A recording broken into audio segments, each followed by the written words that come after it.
Pode se assentar, igreja. Abra sua Bíblia em Mateus 5.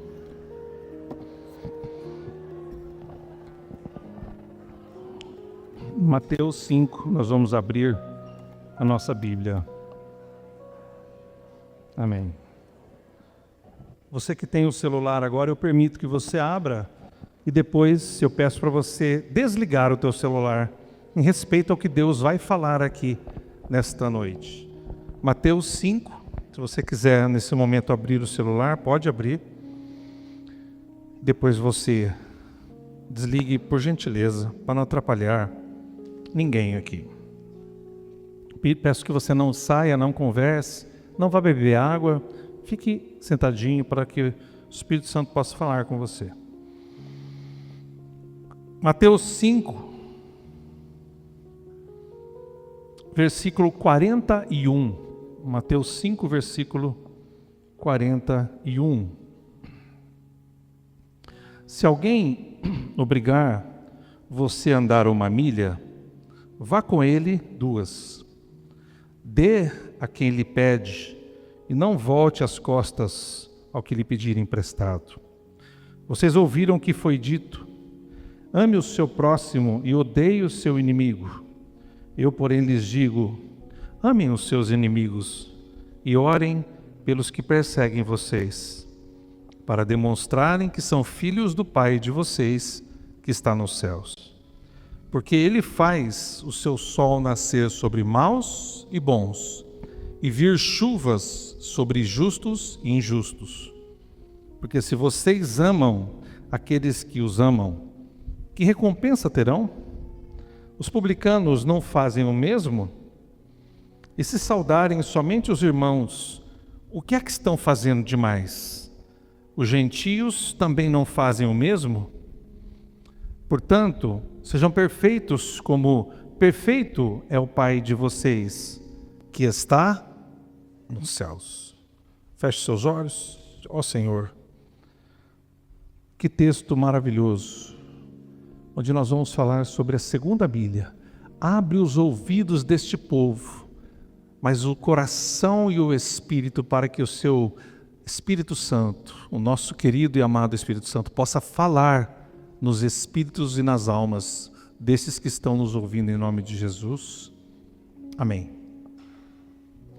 Irmãos, havia uma lei romana que se chamava Angaria, ou Angaria. Era uma lei que obrigava a qualquer um dos judeus na Palestina, em outros lugares do Império Romano, a carregar as trouxas, as malas e as armas de um soldado romano. Essa era uma lei, era uma imposição. Se um soldado romano viesse aqui com sua trouxa e encontrasse um trouxa, ele faria aquele trouxa carregar a sua mala por 1,5 km, que era uma milha romana. As milhas romanas eram um passo de um centurião. 1000 passos de um centurião romano dava 1,5 km. Eram as milhas romanas. E vocês, quando vão ali da Castelo Branco, nas outras estradas, vocês não são que nem eu, vão olhando as marcações dos quilômetros. A gente vai olhando quilômetro 41, quilômetro 42, as marcações são assim, de 1 em 1 quilômetro. E naquela época as estradas romanas eram marcadas de 1 em 1 milha. Os romanos estavam muito à frente de muita gente. E Jesus usa este exemplo para dizer assim: se alguém te forçar a andar 1 milha, anda com ele 2. Ora, Jesus queria que a pessoa andasse 3,5 km, porque a primeira milha era uma obrigação civil de pessoas que estavam sendo dominadas pelo império. Não tinha como você falar: eu não quero, eu não vou, porque era obrigado. Então, a primeira milha se trata de uma obrigação. E eu não preciso dizer para os irmãos que andar a primeira milha já era muito custoso. Porque andar a primeira milha era uma obrigação. As pessoas faziam isso obrigadas. Muito bem. E se Jesus diz o seguinte: quando alguém te forçar, você não faça só a sua obrigação. Você ande 1 milha a mais. E nós vamos ver hoje o que existe na 2ª milha. Porque, irmãos, no Sermão da Montanha, onde Jesus dá as bases da igreja, ou dá as bases do cristianismo, ali ele fala sobre a pena de talião, que era uma antiga pena que tinha entre os povos, olho por olho, dente por dente. Essa era a base da justiça da época. Se você matou o meu filho, eu vou matar o seu filho. Se você me cortou um pedaço do braço, eu vou cortar o pedaço do seu braço. Era olho por olho e dente por dente. Muitas pessoas ainda no século 21 ainda estão vivendo no olho por olho. Jesus disse assim: vocês ouviram que olho por olho, dente por dente. O que você fez para mim, eu vou dar igualmente para você. Jesus diz assim: vocês não vão fazer mais isso, porque agora eu estou instituindo as bases de uma nova crença. E muito mais do que uma crença, uma prática de vida.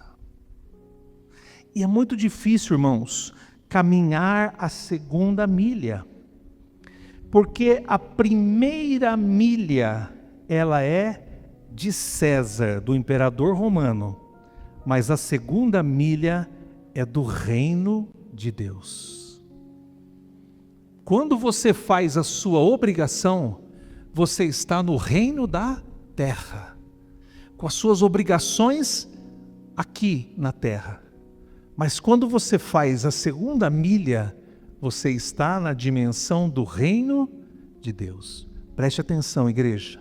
Muitos de nós aqui estão caminhando apenas na primeira milha. E eu até, irmãos, vou falar baixinho aqui. Eu acho que a maioria que está sentada aqui nunca andou a 2ª milha.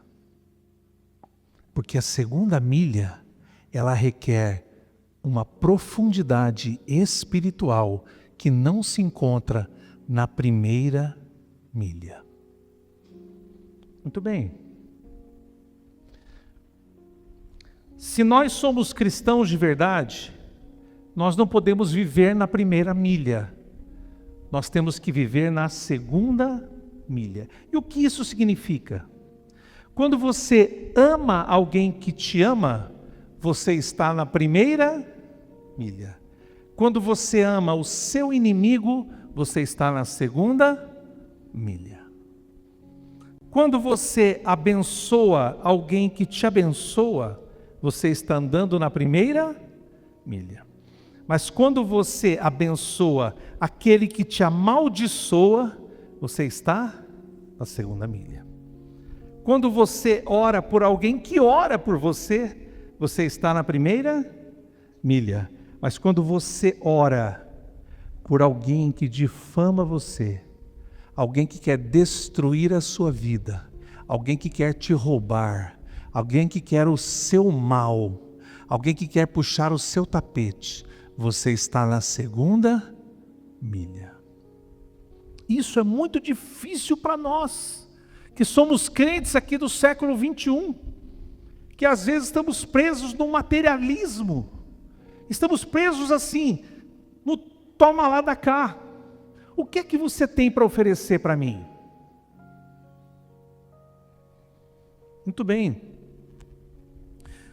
Jesus diz assim: na 2ª milha, é na 2ª milha. Por isso que Jesus não disse assim: olha, se der, vocês andem a 2ª milha.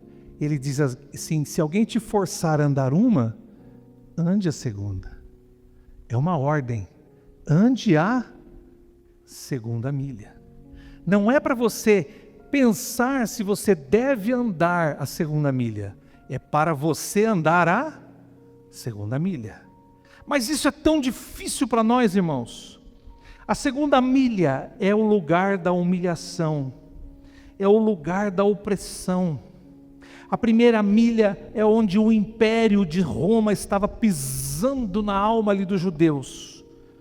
Mas Jesus entende que cadeias que vão se quebrar só se quebram na segunda milha, porque a primeira é a dimensão da terra. Por isso que tem muitos crentes que estão andando simplesmente e apenas na primeira milha. E eu vou provar para vocês. O que Jesus fez com esta lei? Ele pega a lei que é mais humilhante, a lei que é mais opressora do Império Romano, e transforma a obrigação em livre escolha. Aqueles que andam na segunda milha, que já descobriram o potencial de andar na segunda milha, andam na livre escolha da sua vontade. Porque ninguém perdoa se não tiver um ato de movimento. Eu digo para vocês sempre, o perdão não é sentimento. O perdão, ele é mandamento. Perdoando-vos uns aos outros. Quando eu perdoo, eu faço um movimento indo em direção a alguém. Quando eu perdoo, eu estou andando na segunda milha. Agora aqui o Jesus diz, a humilhação da primeira milha vira oportunidade de testemunho na segunda milha. O gesto forçado na primeira milha, você está indo obrigado na primeira milha, vira um gesto de amor sobrenatural na segunda milha, e é onde o Espírito Santo começa a atuar. Igreja, o Espírito Santo não atua na primeira milha, ele começa a atuar na segunda milha, porque é aí onde a humanidade, os nossos desejos, a nossa raiva, o nosso ódio, o desejo de vingança, ele começa a ser neutralizado na segunda milha. Em outras palavras, para andar a segunda milha, é preciso estar numa posição de humildade na presença de Deus. Mas, meu querido, eu queria dizer para você o seguinte: quando você caminha na segunda milha, você quebra o ciclo do ódio.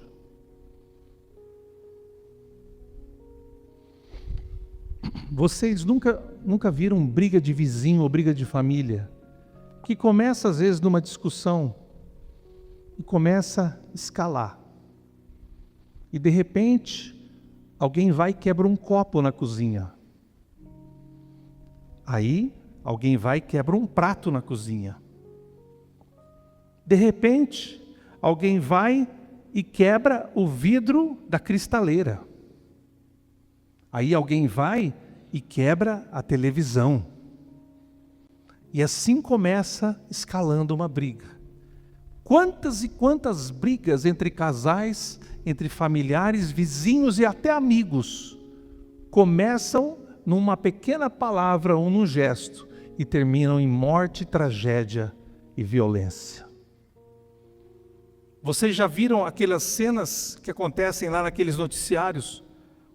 Os homens estão lá no bar, bebendo, jogando sinuca, e de repente a câmera de segurança filmando, daqui a pouco uma discussão, não sei o quê, um pega o taco de sinuca e pá, quebra no outro. Aquela briga, de repente um deles desaparece, some. Daqui a pouco passa meia hora, volta o amigo dentro do bar, armado, e mata todo mundo que estava no bar. Isso é tipicamente brasileiro, não é? Isso é tipicamente do Brasil. Todos eram amigos, mas a violência escalou Porque a primeira milha, ela escala as nossas reações humanas. Mas Jesus diz assim: entrem na segunda milha, onde vocês vão dizer ao seu inimigo, ao seu oponente: eu amo você e quero servir você. O que é mais difícil no cristianismo não é cantar notas bonitas, como a nossa banda faz. Não é servir aqui no diaconato. Não é ser pastor, colocar um anel de bispo. Não é você ser teólogo. A coisa mais difícil no cristianismo é ser como Cristo foi. O homem que andou literalmente a segunda milha por todos nós. Ser como Cristo foi é a coisa mais difícil de todos os tempos. Eu posso ser um teólogo, um pastor, posso fazer curas, posso ser famoso, posso ser um cantor poderoso, famoso. Nada disso substitui você ser como Jesus foi, andando a segunda milha. Irmãos, aqui vai um comentário. Jesus pregou a segunda milha. Ele não andou provavelmente 1,5 km até o Gólgota, da Fortaleza Antônia, onde ele foi julgado, até o Gólgota. Os estudiosos dizem que talvez tenha sido 600 metros a no máximo 1 quilômetro. E a Bíblia diz que ele não pôde suportar a sua cruz. E os romanos, usando a lei Angária, dizem para um homem: ei, você, preste atenção. De onde você é? Sou Simão de Cirene. Pega essa cruz e carregue. O que Jesus disse sobre carregar o fardo uns dos outros e andar a segunda milha, na sua própria morte, ele não pôde suportar a sua própria cruz. Ele precisou que a lei que os romanos colocavam sobre os judeus fosse executada, e Simão de Cirene, um homem que ajudou Jesus a levar a cruz, estava andando para ele, Simão de Cirene, a segunda milha. Mal sabia Simão Cirineu que ele estava carregando a cruz do Salvador. É por isso que você deve entrar na segunda milha, porque ali está a dimensão do Espírito Santo de Deus. Na sua carne não há manifestação do poder de Deus, há muito suor. Às vezes, nós que somos músicos, irmãos, eu continuo sendo. Eles não me deixam mais tocar, não é brincadeira, é que eu não consigo mais. Não tenho mais tempo. Às vezes os músicos vêm aqui, uau, sai, pula, cambalhota, sua, e tentam soar bem. Mas quantas vezes os músicos descem daqui assim, ó? Porque o louvor não rolou. Acontece com pastores, acontece com missionários. O verdadeiro cristão, ele tem que estar todos os dias pesando o quão humilde realmente ele é. Isso vale para os pastores, vale para os músicos, vale para todas as pessoas que estão aqui me ouvindo.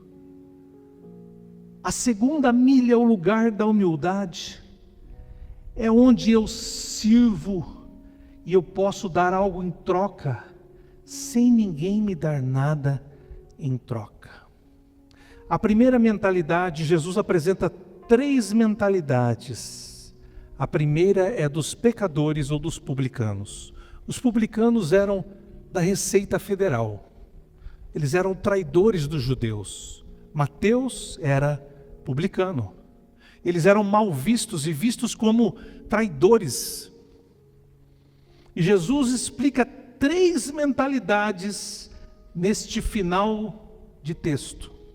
A primeira mentalidade que ele explica é dos pecadores, dos publicanos. Eu amo a quem me ama. Eu gosto de quem gosta de mim. Eu sirvo aquele que pode me dar algo em troca. Eu amo a quem pode me dar alguma coisa em troca. Essa é a mentalidade dos pecadores. Eu tenho certeza que aqui ninguém tem essa mentalidade. Não senti aquela firmeza, irmãos.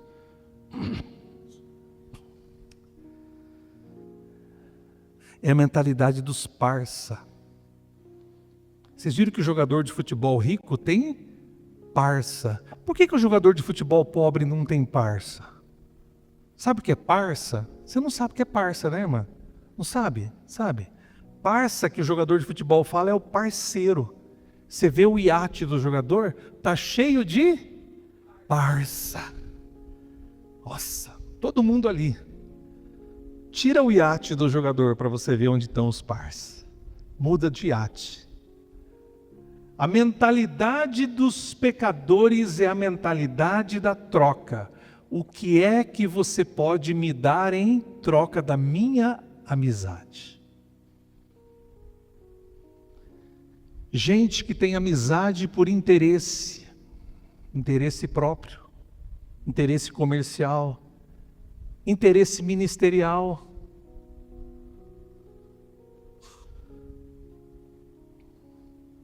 Gente que tem amizade com quem alguém pode dar alguma coisa de valor. Essa é a mentalidade dos pecadores. A segunda mentalidade que Jesus ensina é a mentalidade dos religiosos. Cuidado aqui, igreja, dos fariseus. Nós podemos entrar aqui na mentalidade dos religiosos, já que na primeira não existe ninguém aqui na igreja que é interesseiro.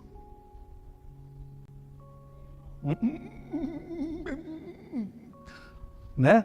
A mentalidade dos fariseus. Eu amo e sirvo quem é do meu grupo. Eu sirvo aqueles que são da minha família, da minha denominação, do meu partido político, do meu círculo. Fora do meu grupinho, eu não sirvo ninguém. Aqueles que servem o grupo. Igreja não tem panelinha, né, irmãos? Amém ou não amém?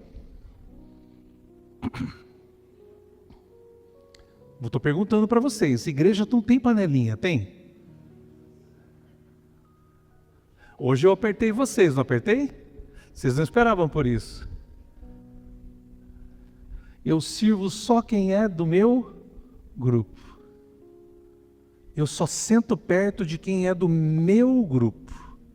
Eu só sirvo aquelas pessoas que são do meu grupo. E a terceira mentalidade que Jesus explica é a mentalidade do discípulo, do Filho de Deus, que é maduro espiritualmente. Eu amo os meus inimigos.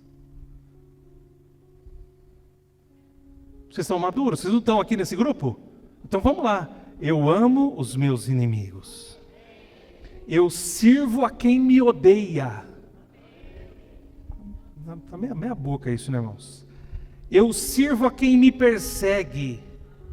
Eu sirvo a quem me explora. Por quê? Porque o Pai me amou primeiro e eu fui inundado pelo seu amor. Porque eu sou filho maduro que recebe o amor do Pai. E o filho maduro que recebe o amor do Pai, repete o amor do Pai a quem for.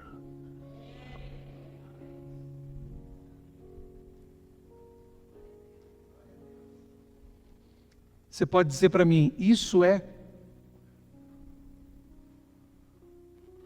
Não funciona. Isso é um antagonismo, isso é contraproducente. Isso não faz sentido nenhum. Na segunda milha, igreja, é o lugar onde as suas convicções pessoais não fazem mais sentido, mas sim os mandamentos eternos de Jesus. É onde você vai ganhar a sua família, onde você vai ganhar a sua família, os seus vizinhos, é na segunda milha. Não é na primeira milha, porque a primeira milha é carne. Eu louvo bonito, sou da banda, toco teclado, sou bonito, toco teclado.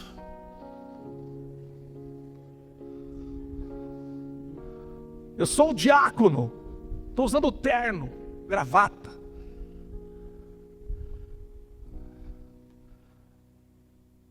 A segunda milha é onde nós despojamos do nosso próprio eu e nós vamos servir aquele que nos odeia. Ninguém pode fazer isso se não for através do Espírito Santo de Deus. Eu vou servir aquele que quer o meu mal, mas ninguém pode fazer isso se não for através do dom do Espírito Santo de Deus. Eu vou servir alguém na minha família que quer me destruir. Ninguém pode fazer isso se não for através do Espírito Santo. Quantos querem viver esta vida do Espírito? Levante sua mão. Em outras palavras, irmãos, qual é a sua mentalidade hoje? Você que está aqui na igreja, na live, você tem a mentalidade do publicano, que tem amizades por interesses? Você tem a mentalidade dos religiosos, que protege o seu grupinho? Venha a nós ao nosso grupinho. Venha a nós ao nosso grupinho. E o outro? Você nunca foi perguntar como que está o outro? Você nunca foi amar e abraçar o outro? Por quê? Qual é a sua mentalidade? Publicano, fariseu ou de filho maduro de Deus? Os filhos maduros repetem o pai. Diga isso. Os filhos maduros repetem o pai. E o pai ama até os ingratos e maus. Mas você pode dizer, não é justo do ponto de vista. Aquela pessoa me causou mal na vida, muitas coisas terríveis. Eu tenho trauma daquela pessoa. Irmão, quero dizer para você o seguinte, não faz sentido nenhum dezenas de coisas que Jesus fala. Não faz sentido para esta psique, para esta cabeça não faz sentido. Mas quando eu me aproximo mais do Pai, aí as coisas vão fazendo mais sentido, quando o Espírito Santo começa a moldar o meu coração. Você também não entende? É porque você está raciocinando com o seu cérebro. Mas quando você estiver com o seu espírito quebrantado, você vai conseguir amar aquele que te fere e aquele que te fez mal.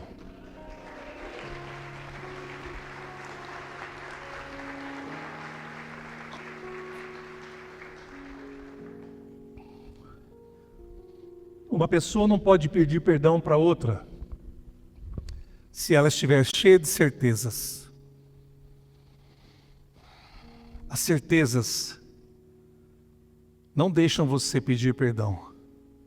Mas quando eu me limpo, me livro das certezas, o meu coração e meu espírito está livre para que eu possa perdoar aquele a quem me fez mal.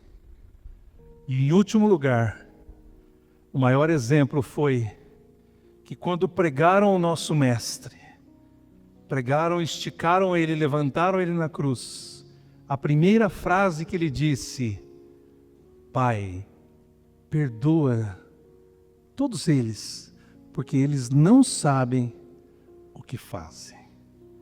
Jesus, mesmo na cruz, andou a segunda milha, perdoando todos aqueles que estavam torturando e matando ele. Quem somos nós para não perdoar o nosso próximo? Quem somos nós para não andarmos a segunda milha. A segunda milha quebra o jugo do pecado e nos coloca na dimensão do Espírito Santo de Deus. Abaixe sua cabeça, quero fazer uma oração para você. Pai, nós queremos nesta noite ser aqueles que vão caminhar a segunda milha. Aqueles que vão perdoar, mesmo sendo ofendidos, aqueles que sem razão nos ofendem. Eu quero que esta igreja, meu Pai, hoje seja abalada, não pela minha palavra, mas é pela Tua palavra. Eu apenas sou um vaso, um pobre vaso de barro, mas o Senhor coloca os tesouros de ouro dentro de todos nós que somos vasos imperfeitos. Venha quebrar o jugo, Pai, daqueles que estão querendo andar a segunda milha, mas o próprio orgulho não deixa. Que o orgulho possa se quebrar esta noite em nome de Jesus. Deixa eu dizer um negócio para vocês. Nós vamos cantar uma música aqui. E eu vou descer aqui, eu quero abraçar você, eu quero orar por você, que se sentiu tocado por essa palavra, que às vezes está precisando liberar o perdão e andar a segunda milha. Então, enquanto nós cantamos, eu vou aqui aguardar você para fazer uma oração, aqueles que sentiram do coração de receber uma oração.